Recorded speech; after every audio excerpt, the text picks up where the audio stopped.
be in it? You can be next week. Let's go. This guy's the man right here.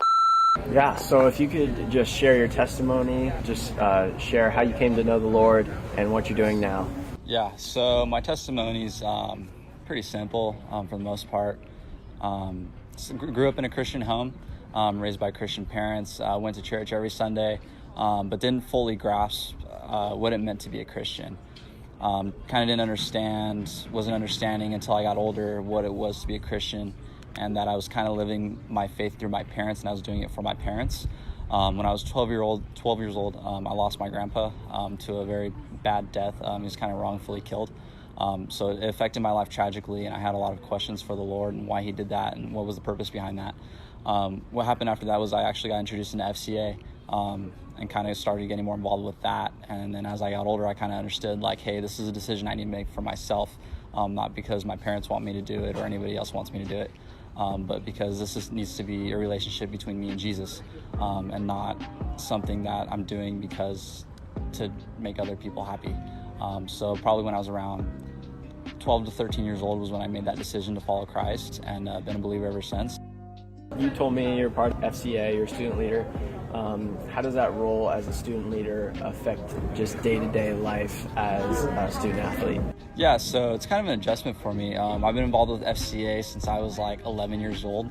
I started going to their baseball camps up in Orange County. Eventually I got asked into a coaching position there, and then into a higher coaching position. And then this last summer, I started out as an assistant director. So adjusting over to actual FCA with all athletes has been really fun for me, just because I get to see more aspects of what FCA does in people's lives. The only adjustment's just been getting to know more people and people I haven't met yet. It's been a really good deal, and meeting more students here on campus has been an amazing situation to be in, and I'm loving it. What is a piece of advice that you could give a student or an athlete that could help ease the pressure of 2020? Yeah, so I think my biggest piece of advice is just preparation.